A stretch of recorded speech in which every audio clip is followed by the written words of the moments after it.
প্রিয় দর্শক আসসালামু আলাইকুম, welcome back to my channel delicious cooking by Tahira. বরাবরের মতো আবারও হাজির হয়ে গেলাম একটি পিঠার রেসিপি নিয়ে। আজকের পর্বে আপনাদেরকে সেমাই আর ডিম দিয়ে দারুণ মজাদার একটি পিঠার রেসিপি শেয়ার করব। আর এই পিঠার রেসিপিটি একবার তৈরি করে কাউকে খাওয়ালে বারবার তৈরি করার রিকোয়েস্ট আপনাদের কাছে আসতেই থাকবে। আশা করছি আজকের রেসিপিটি আপনাদের কাছে অনেক ভালো লাগবে। তো চলুন দর্শক, রেসিপিটি দেখে নিচ্ছি শুরু থেকে শেষ পর্যন্ত। এই রেসিপি তৈরি করার জন্য আমি এখানে 1 প্যাকেট পরিমাণ লাচ্চা সেমাই নিয়েছি। এরপর এই সেমাইগুলোকে একটা বোলের মধ্যে ঢেলে নিচ্ছি।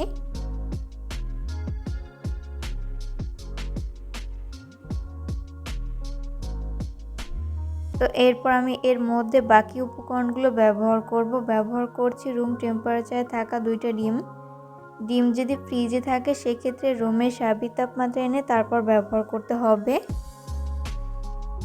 এরপর ব্যবহার করব 1/3 কাপ পরিমাণ চিনি। মিষ্টিটা স্বাদ অনুযায়ী বাড়িয়ে কমিয়ে অ্যাড করতে পারেন।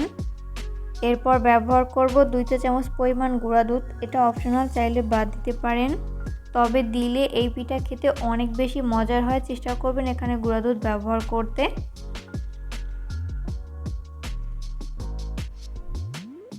এরপর ব্যবহার করব স্বাদমতো লবণ।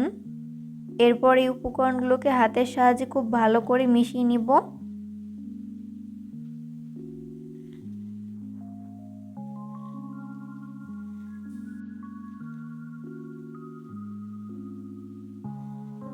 পরিমাণে বেশি তৈরি করতে চাইলে এখানে প্রত্যেকটা উপকরণ আপনারা বাড়িয়ে অ্যাড করতে পারেন। তো মেশাতে মেশাতে এরকম পারফেক্ট একটা ডো তৈরি করে নেওয়া হয়েছে, দেখতেই পাচ্ছেন।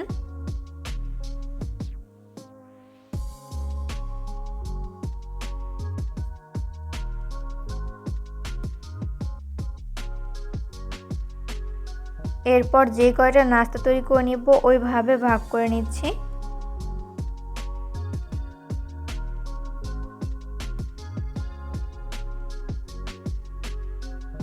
তো এই পর্যায়ে ভাগ করে নেওয়া হয়েছে। এরপর হাতটাকে ভালো মতো ক্লিন করে হাতে সামান্য পরিমাণ সয়াবিন তেল মেখে এখান থেকে একটা ডো নিয়ে নিচ্ছি।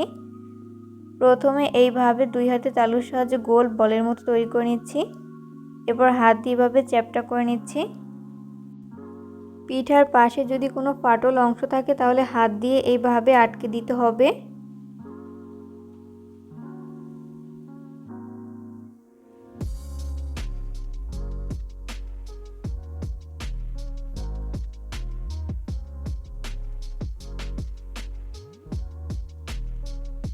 তো এই পর্যায়ে আমার একটি পিঠার শেপ তৈরি করে নেওয়া হয়েছে, দেখতেই পাচ্ছেন। তৈরি করার প্রসেস কিন্তু খুবই ইজি, যে কেউ খুব সহজে তৈরি করে নিতে পারবেন।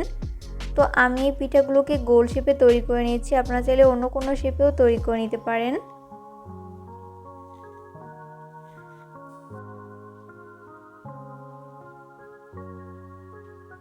তো সেম ভাবে আমি সবগুলো পিঠার শেপ তৈরি করে নিয়েছি। এরপর এই পিঠাগুলোকে ফ্রাই করে নিব।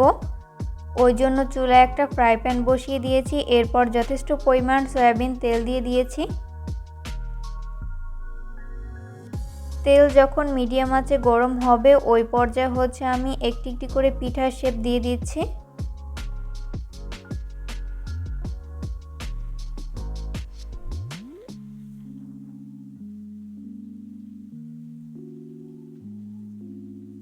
তো এই পর্যায়ে সবগুলো পিঠার শেপ দিয়ে দেওয়া হয়েছে। এরপর চুলার আঁচ মিডিয়াম ফ্লেমে রেখে পিঠাগুলোকে ফ্রাই করে নিতে হবে, এতে করে 2 পাশ ভালো মতো কুকড হতে পারবে। 2 মিনিট পর যখন পিঠাগুলোর এক পাশ ভালো মতো ফ্রাই করে নেওয়া হবে ওই পর্যায়ে আমি উল্টে দিব অপর পাশটি ফ্রাই করে নেওয়ার জন্য। আর এই পর্যায়ে কোনোভাবেই চুলার আঁচ হাই ফ্লেমে রেখে পিঠাগুলো ফ্রাই করা যাবে না। সেক্ষেত্রে উপর থেকে খুব দ্রুত কালার চলে আসবে, তবে ভেতরটা ভালো মতো কুকড হবে না, তাই লো আঁচে ভেজে নিতে হবে।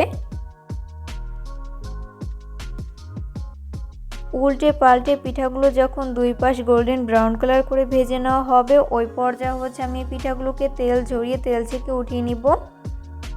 আর এই পিঠাগুলো ভাজতে খুব একটা সময় লাগে না, আমার 4 মিনিটের মতো সময় লেগেছে, আপনাদের কম বা বেশি লাগতে পারে। নাস্তাগুলোকে ভেজে আমি একটা নাস্তার প্লেটে তুলে নিয়েছি। চেষ্টা করেছি রেসিপিটি সহজভাবে শেয়ার করতে। আশা করছি আজকের রেসিপিটি আপনাদের কাছে অনেক ভালো লেগেছে। রেসিপি ফলো করে অবশ্যই বাসায় ট্রাই করবেন, দেখবেন পরিবারের ছোট থেকে বড় সবাই অনেক বেশি পছন্দ করবে আর অনেক মজা করে খাবে। কেমন লাগলো আমার আজকের রেসিপিটা অবশ্যই কমেন্ট করে জানাবেন। বাড়িতে যদি হঠাৎ মেহমান আসে তাহলে সেমাই আর ডিম দিয়ে দুর্দান্ত স্বাদের এই পিঠার রেসিপিটি তৈরি করে তাক লাগিয়ে দিতে পারেন।